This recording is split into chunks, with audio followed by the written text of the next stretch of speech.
Sejam bem-vindos a mais uma entrevista do JE. Os desafios do sindicalismo moderno serão debatidos na primeira grande conferência do sindicalismo moderno, que vai ter lugar na próxima segunda-feira, dia 5 de junho, no CIUL, Centro de Informação Urbana de Lisboa, a partir das 14h30. Este é um evento que conta com a presença de especialistas nacionais e internacionais, marca também os 40 anos do Sindicato Nacional dos Quadros e Técnicos Bancários. Paulo Gonçalves Marques é presidente da direção deste sindicato, mas também do Conselho Diretivo da União de Sindicatos Independentes. Está connosco para fazer aqui uma previsão, uma antecipação daquela que será esta conferência. Paulo, muito obrigado por estar connosco, por esclarecer um pouco daquilo que vai ser esta primeira grande conferência sobre um tema que é muito importante, que toca a todos, o sindicalismo moderno e a forma como os sindicatos estão a preparar para o que aí vem, e são várias as mudanças em cima da mesa, mas pergunto-lhe porquê abordar este tema em específico. O pretexto imediato são os 40 anos do Sindicato Nacional dos Quadros e Técnicos Bancários, hoje por hoje o maior sindicato português e entre os grandes sindicatos o único sem filiação ou sem afinidade político-partidária. Portanto, este é também um triunfo da sociedade civil e de um grupo de pioneiros que há 40 anos ousaram ir contra o duopólio sindical que existia e contra o alinhamento sindical com os partidos então dominantes. Até eu acho que isto é uma pedrada no charco e nós comemoramos de algum modo esses 40 anos de coragem e de resistência. Depois também é o reflexo da sociedade em que nós nos mexemos. Hoje em dia, 85% a 90% dos sindicatos em Portugal são de matriz independente, portanto não têm também afinidade partidária e por vezes a opinião publicada, enfim, eu não sei se é a opinião pública ou a opinião publicada, dá a entender que só existem duas realidades sindicais, duas centrais sindicais e dois tipos de sindicalismo, um sindicalismo por protesto e um sindicalismo por de acomodação. E nós somos realmente uma terceira. Eu diria este o pretexto. Mas depois há aqui um conjunto de movimentos. Por um lado, em Portugal, a recentemente aprovada, entrada em vigor, a Agenda de Trabalho Digno, desde dia 2 de maio, que é o catalisador, eu diria, é o motivo subsequente à realização desta conferência. Uhum. E depois a oportunidade de aproveitar os alinhamentos internacionais do SNQTB para convidar um conjunto de personalidades importantes. E, portanto, vamos debater não só a insuficiência e o caminho que é preciso continuar a fazer sobre a agenda do trabalho digno, nomeadamente sobre alguns aspectos institucionais que não estão cobertos, e para lá também trazer experiências da Europa, onde temas como a digitalização, a centralidade, a igualdade de género, são temas muito importantes, e onde nós ainda estamos um pouco nos antípodas daquilo que são as novas realidades, e aí portanto, vamos refletir um bocadinho sobre o Estado social ainda não totalmente realizado e as lacunas da agenda do trabalho digno, por outro lado, com aquilo que é o leading edge, o pensamento e as práticas avançadas que a partir de Bruxelas disseminam da Europa Central aqui também para as periferias. Portanto, este eu diria, em linhas gerais, para os leitores e para os espectadores do Económico, é um bocadinho este o motivo. Em Portugal... Iria pedir, já agora, já abordou um pouco aí a questão dos oradores que vão estar presentes, mas gostaria que nos desse aqui algumas das confirmações que vão estar presentes na próxima segunda-feira. Nós vamos ter o presidente da Associação de Quadros da Banca em Espanha, oriundo de Bilbao, Vizcaya, mas hoje uma presença institucional. É um enorme sindicato, uma grande federação de quadros de origem no setor financeiro e onde a contratação coletiva, os expedientes de regulação de emprego, enfim, a dinâmica da contratação coletiva é bastante diferente daquela que se passa no setor financeiro, só recordando, segundo, enfim, aquilo que tem sido publicado pelo INEC, que o Económico e outros jornais de referência têm vindo divulgar, nos últimos 20 anos em Portugal há uma estagnação em termos reais, estagnação absoluta em termos reais, daquilo que são os rendimentos, os salários, enfim, os rendimentos dos quadros, dos licenciados. E olhamos para a vizinha Espanha, a realidade é bastante diferente. Também depois, como modo de fundo, nós vemos em Portugal, com a grande inflação do ano passado e deste ano, o setor financeiro, os trabalhadores em média perderam 3,6% de remuneração real. E depois olhamos para a Espanha, com as mesmas empresas, com os mesmos bancos, com um enquadramento institucional diferente e onde há uma melhor redistribuição dos rendimentos. Portanto, em Portugal, e isso é talvez o ponto importante, em Portugal nós temos um padrão de distribuição do rendimento nacional que se aproxima da América do Sul, com o que isso tem de desigualdade e disparidade realidade, mais próximo dos 40%, e a Espanha estamos, eu diria, mais próximo dos 50%. E, portanto, claramente realidades distintas, povos que dizem muitas vezes vizinhos e irmãos, e acho que era importante também perceber o que é que eles fazem diferente. De França, trazemos o presidente da Confederação Europeia dos Quadros, é uma organização que é parceiro social, do que o SNQTB também é membro, e pertencemos ao board diretivo. É um parceiro que se senta em Bruxelas, e o Maxime Legrand, ao mesmo tempo também presidente da Federação Europeia dos Quadros e Instituições de Crédito, de que nós somos vice-presidentes, vem-nos trazer um bocadinho quais são os temas e as novas realidades que estão a marcar esta década, e como, enfim, há bocadinho dissemos, o desafio da digitalização, da descarbonização, da igualdade de género. Portanto, há um conjunto da sustentabilidade, há um conjunto que a nós nos parece um conjunto de práticas ainda muito distantes, porque aqui em Portugal ainda estamos quase a um nível de sobrevivência, não é? Ainda estamos a discutir questões como a precariedade, a presunção da laboralidade, e como é que vamos avançar à agenda do trabalho digno para que ela seja verdadeiramente trabalho digno e não seja apenas um chavão. E, portanto, de algum modo, o Maxime Legrand vem-nos trazer aquilo que nas economias do centro da Europa, nomeadamente nas antigas sociais-democracias nórdicas, aquilo que foi o consenso social e como é que sindicatos, entidades patronais e governo trabalham em uníssono para fazer progredir uma agenda social e para tornar a economia competitiva. De algum modo, um pouco na linha do SNQTB e da USID, nas casos independentes, como é que é possível trabalhar para evitar esta dialética de conflito que acho que é totalmente destrutiva. Portanto, eu acho que vamos ter um desafio de perceber o que se faz na Europa, olhar aquilo que está a acontecer no país vizinho e, ao mesmo lado, enfim, como sempre aqui no nosso papel algo iconoclasta, não é? Procurar provocar os agentes legislativos e poder executivo por uma agenda de trabalho digna, absolutamente insuficiente, e, nomeadamente, nós vamos querer centrar a nossa intervenção sobre a reforma institucional, porque ainda durante o Estado Novo, mas depois a seguir ao PREC, foram constituídos um conjunto de mecanismos de resolução e prevenção de conflitos laborais, de promoção, enfim, de uma harmonia da resolução de conflitos, através da instituição de uma Direção-Geral do Emprego e das Relações de Trabalho, que devia ser um fiel da balança, um ponto de equilíbrio entre o capital, não é? No sentido mais móvel, com maior capacidade e plasticidade de se adaptar e de se movimentar, e, por outro lado, os trabalhadores, apesar de uma mobilidade teórica, ela na prática não existe, devido a questões culturais, de reconhecimento de competências, questões de sistemas social. Até um bocadinho esta a dinâmica que nós vamos procurar. E isto não tem nada a ver com a discussão dos casos do governo do dia-a-dia, com as tricas legislativas. Nós somos diferentes. Certo. Já abordou aí a agenda do trabalho digno. O que eu lhe pergunto é como é que será, como é que perspectiva que possa ser a aplicação desta agenda especificamente no setor da banca? Olha, nós estamos bastante otimistas porque achamos que foram dados passos muito importantes. Em certos setores, e agora fugindo um bocadinho aqui à pergunta em cima já lateral, em certos setores claramente impera uma lei da selva, e, portanto, a presunção da laboralidade, um combate à precariedade exagerada, acho que nos parece absolutamente decisivo. Mas tem aspectos aqui no setor financeiro que são muito importantes para nós.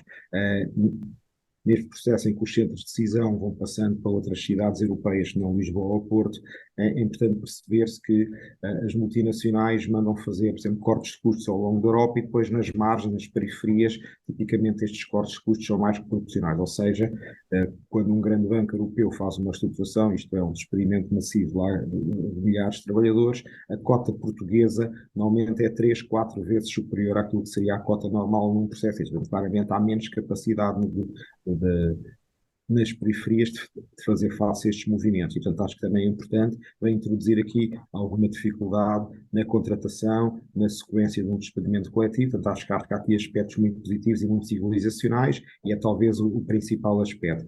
Mas depois eu diria, há aqui uma intenção de privilegiar a contratação coletiva, introduzir novos aspectos, nomeadamente na arbitragem. Isto é, para nós, o cerne da discussão, ou seja, tão importantes, ou talvez muito mais importantes que medidas legislativas, que são bem-vindas, é claramente preciso reforçar o papel institucional dos mecanismos de prevenção de conflitos laborais e de promoção de contratação coletiva, porque os países que não têm contratação coletiva, ou do que esta é frágil, e Portugal, ela foi severamente fragilizada na sequência da quase falência da República e da intervenção da Troika, a fragilização da contratação coletiva, com tudo o resto igual, aproxima-nos de um padrão de distribuição de rendimentos, eu diria terceiro mundista, nos antípodas do que é na Alemanha, na Suécia, enfim, na Irlanda e noutros países. Portanto, eu acho que a discussão é como é que agora nós, passado, enfim, uma boa parte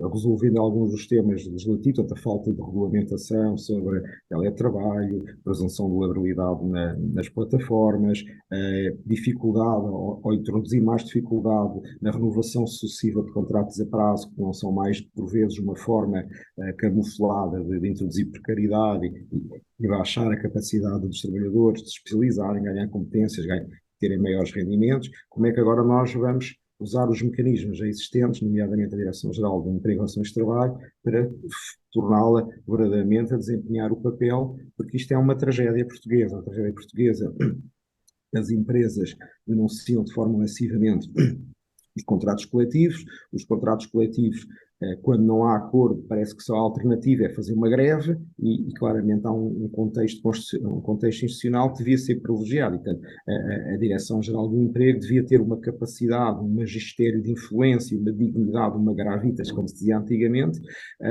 para jogar um papel, que é aquilo que nós vemos fazer no centro da Europa, é aquilo que Maxime Negre nos vem dizer também, e que aqui claramente parece que ou há rua ou há nada. E nós vimos e dizer há um papel a desempenhar e o Estado não se resume a uma função legislativa. Um dos maiores desafios que é colocado à banca, sobretudo no contexto nacional, mas também, de certa forma, europeu, tem a ver com a enorme pressão para que haja aqui uma consolidação no setor. Teme que o avançar desta consolidação possa levar a mais despedimentos na banca? Olha, isto é muito curioso porque o senhor governador enfim, desempenha um papel assaz curioso enquanto economista e técnico superior do Banco de Portugal, escreveu e divulgou um conjunto de ideias importantes sobre o mercado de trabalho. Depois, enquanto ministro, aparentemente não terá implementado nenhuma. Está ligado, enfim, à venda do novo banco à Lone Star, e portanto é um processo muito escrutinado. Eu me abstenho de fazer comentários, mas recentemente tem feito um conjunto de afirmações e que vão muito aqui na linha do que o José Carlos Lourinho está a dizer, mas ao mesmo tempo isto deixa-nos cheios de estupefação. O governador diz, bom, os bancos devem pagar mais pelos depósitos, e na semana anterior diz, há espaço para concentrar. Bom, então, quer dizer, no mercado português, onde os 5 maiores grupos bancários dominam entre 85% a 92% do mercado dos depósitos, do mercado do crédito, do mercado dos sistemas de pagamento, pois não admira que sejamos o segundo pior país da Europa a remunerar depósitos, ou que sejamos um dos países da Europa onde as taxas de intermediação são mais altas. Enfim, isto não é preciso ser particularmente competente ou dotado para saber que maior concentração quer dizer menos concorrência, menor serviço aos clientes e até atrevo-me a dizer um papel social catalisador da economia menos importante. Portanto, isto deixa-nos com imensa estupefação. Sabendo que as economias de escala, enfim, estão resolvidas numa escala de 50 mil milhões de ativos, incentivar a concentração, é para aumentar o poder de mercado dos operadores, nomeadamente os operadores tendem a ser estrangeiros, e para nós temos uma sociedade, enfim, bastante peculiar, onde algumas das altas instituições portuguesas apelam à concentração para que o capital estrangeiro promova maiores margens de intermediação em desfavor dos agentes económicos portugueses e das famílias, facilita os despedimentos, porque as concentrações é isso que vão dar, pior remuneração dos depósitos, margens de crédito mais altos, menos emprego, e portanto isto é bizarro. Se calhar, eventualmente, o que nós devíamos estar a olhar é para o modelo outra vez do centro da Europa, onde bancos mais pequenos, comunais, são bem-vindos e fazem um papel importante. E financiam a economia, não é? Porque grandes bancos tendem a sugar poupanças e depois a aplicá-las em outras geografias. E, portanto, isto também nos deixa aqui alguma estupefação. Os níveis de rentabilidade em Portugal não são assim excepcionalmente altos no setor financeiro. Não tem a razão os arautos mais demagogos que falam em grandes resultados. Não, os bancos têm hoje retornos de capital à volta entre os 8% e 10%, estão nos níveis inferiores para se conseguirem financiar nos mercados capitais, portanto não há assim uma situação de nenhuma exuberância. talvez haja, de certeza que há um problema na redistribuição dos ganhos dos bancos, demasiado em favor dos acionistas e menos em favor de outros stakeholders, nomeadamente dos clientes e dos trabalhadores, mas isso não é nenhuma razão para haver concentração, bem pelo contrário, terei-me a dizer. Por outro lado, e já estamos quase no final da nossa conversa, temos aqui os 5 maiores bancos a apresentarem resultados recorde neste primeiro trimestre. Os 5 maiores bancos apresentaram resultados no seu global de 954,3 milhões de euros, que é uma subida praticamente perto dos 55% face ao mesmo período do ano anterior. O que pergunto é se com estes resultados e aparentemente com a banca finalmente a ganhar aqui alguma rentabilidade, como é que se vai repercutir nos salários dos funcionários do setor? Essa é a questão do milhão. Apesar do que afirma, e eu corroboro, é claramente verdade, a realidade dos bancos, repito, é muito mais baixa do que muitos outros setores, turismo, telecomunicações, distribuição, retalho, enfim. Apesar dos resultados serem recorde, isso eu acho que é bom, acho que é sinal que as empresas são bem geridas, que estão saudáveis, e portanto acho que é muito bom. Ainda assim, apesar do volume aparente ser elevado, sobre o imenso nível de capitais próprios, não é assim uma coisa particularmente excitante. Mas já permite isto sim remunerar ou começar a remunerar de forma adequada aos acionistas e também acabam-se os pretextos para não remunerar de forma adequada aos trabalhadores. Até porque tipicamente as equipas de gestão, e que são competentes e profissionais, beneficiaram de aumentos de 2 dígitos razoavelmente altos, na casa dos 20, 30% nos últimos 2 anos. E portanto agora os trabalhadores, enfim, os quadros, os técnicos, etc., têm aumentos tipicamente 10 vezes abaixo disso, e portanto não cobrem inflação. Nós temos uma elite dirigente que começa a ter remunerações, eu diria que comparam também com os gestores das grandes empresas do centro da Europa, e depois o fator de trabalho qualificado tem remunerações 1/3 daquilo que se pratica nos nossos colégios. Portanto, claramente há aqui um espaço para dizer shame on you, shame on you, shame on you, no mínimo esse o trabalho, enfim, compete a um sindicato como este, introduzir visibilidade, promover uma discussão também focal sobre isto, porque de facto é inqualificável que o único setor que tem perdido poder de compra de forma acentuada nos últimos 2 anos seja o setor financeiro, mas isso é também um apelo a que os trabalhadores do setor financeiro arregassem as mangas e olhem para setores análogos, onde também têm profissões qualificadas, os médicos, os engenheiros, os enfermeiros, os juízes, enfim, os procuradores, os professores, um conjunto de profissões de cariz muito técnico também, onde têm conseguido fazer valer os seus ganhos de causa e, portanto, falta à classe bancária perder de vez enfim, as peias e assumir que esta é uma questão também civilizacional. Muito bem. Estes e outros temas estarão em debate na grande conferência, a primeira grande conferência do sindicalismo moderno, que vai acontecer na próxima segunda-feira, dia 5 de junho, é no Centro de Informação Urbana de Lisboa, a partir das 14h30. Pode-se inscrever no site do Sindicato Nacional dos Quadros e Técnicos Bancários, snqtb.pt. Muito obrigado, Paulo Gonçalves Marques, pela presença nesta entrevista. Já sabe, acompanhe estes e outros conteúdos em JETV. Até à próxima.